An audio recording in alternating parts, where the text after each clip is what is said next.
বিহারে ফের এনডিএ ক্ষমতায় এলে উপমুখ্যমন্ত্রীর পদ চাইবেন কেন্দ্রীয় মন্ত্রী চিরাগ পাসওয়ান।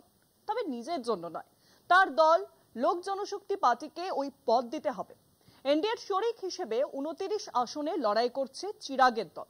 দলকে সামনে রেখে রাজনীতির নতুন কল বানাচ্ছেন কি চিরাগ?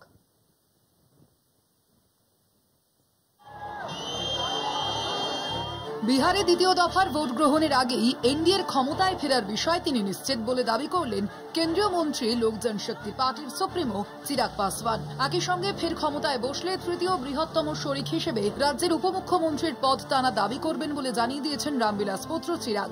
বিহার বিধানসভা নির্বাচনের আগে আসন রফা নিয়ে শরিক বিজেপি ও জেডিইউ এর সঙ্গে দর কষাকষিতে নেমেছিলেন চিরাগ। পরিস্থিতি ঘোরালো হতেই প্রধানমন্ত্রী নরেন্দ্র মোদী ও স্বরাষ্ট্রমন্ত্রী অমিত শাহকে হস্তক্ষেপ করতে হয়। 243 আসনের বিধানসভায় 29 আসনে লড়াই করছে চিরাগের এলজেপি। তার দাবি, গত লোকসভা ভোটের মতোই সবকটি আসনেই তারা জয়ী হবেন। একই সঙ্গে চিরাগ বলেন, এলজেপির জন্য উপমুখ্যমন্ত্রীর পদ চাইবেন তিনি, তবে তিনি কেন্দ্রের মন্ত্রিত্ব ছাড়তে আগ্রহী নন বলে জানিয়েছেন। তৃতীয় মোদী সরকারের খাদ্য প্রক্রিয়াকরণ মন্ত্রী চিরাগ বলেন, প্রধানমন্ত্রী তার ওপর ভরসা করে মন্ত্রিসভায় ঠাঁই দিয়েছেন, তাই মন্ত্রিত্ব ছাড়বেন না। কিন্তু তার দল ভালো ফল করলে দলের জন্য উপমুখ্যমন্ত্রীর পদ দাবি করবেন বলে জানিয়েছেন চিরাগ। তার মতে, তাদের দলে ওই ধরনের দায়িত্ব পালন করার মতো একাধিক নেতা রয়েছেন।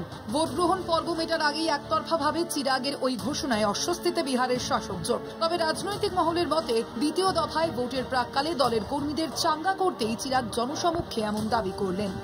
কলকাতা টিভি।